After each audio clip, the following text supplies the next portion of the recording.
एक दिन पूनम का पति दीपक काम से घर आते वक्त अचानक एक लड़की को अपने साथ घर ले आया। पूनम की नई नई शादी हुई थी, अभी तो सही से महीना भी नहीं गुजरा था।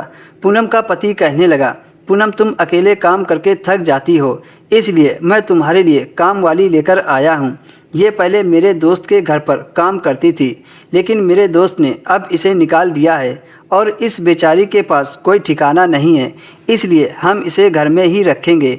यह बहुत ज़रूरतमंद है, इसका भी भला हो जाएगा और मुझे तुम्हारी चिंता भी नहीं रहेगी और मेरे ना रहने से तुम्हारा टाइम भी कट जाएगा। दीपक की बात सुनकर पूनम बहुत खुश हो गई, क्योंकि मुझसे घर के कामकाज नहीं होते थे। शादी से पहले पूनम अपने घर में किसी काम को हाथ नहीं लगाती थी और शादी के बाद जब पूनम के ससुर ने पूनम को अलग कर दिया तो वह परेशान हो गई। पूनम के हाथ पैर तो शादी के अगले दिन ही फूल गए थे। उसके लिए तो एक कप चाय बनाना भी मुश्किल था और पूनम पर पूरी तरह से घर की जिम्मेदारी थी। घर का सारा काम पूनम के सिर पर था। ऐसे में काम वाली की मुझे भी ज़रूरत थी, लेकिन वह जानती थी कि उसके ससुराल में काम करने के लिए किसी को रखना अच्छा नहीं समझा जाता है।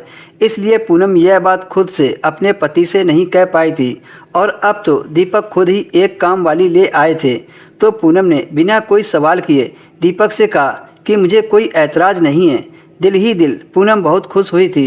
नौकरानी के आने से पूनम को बहुत आराम मिलने वाली थी और शायद दीपक भी घर की हालत से परेशान हो गए थे। पूनम ने नौकरानी को घर के कामकाज बता दिए और उसे एक कमरा रहने के लिए दे दिया। वो पूनम की ही उम्र की थी, इसलिए पूनम को नौकरानी के साथ रहने में ज़्यादा परेशानी नहीं आई। कुछ ही दिनों में वे दोनों एक दोस्त बन गए। नौकरानी कमला का काम पूनम को बहुत पसंद आया था। पूनम के उठने से पहले ही कमला घर के आधे काम निपटा देती थी। एक बार फिर से घर चमकने लगा और हर चीज़ अपनी जगह पर आ गई। कमला के आने से पूनम बहुत खुश थी। वो पूनम को किसी काम को हाथ नहीं लगाने देती थी, झटपट सारे काम कर दिया करती थी। एक दिन पूनम ने देखा कि दीपक काम से घर लौटते वक्त थैले में कुछ लेकर आए हैं और कमला के कमरे में जाकर उसे दे दिया। उसके बाद वह पूनम के पास आए। ये देखकर पूनम सन्न रह गई। एक दिन पूनम ने रंगे हाथों दीपक को पकड़ लिया।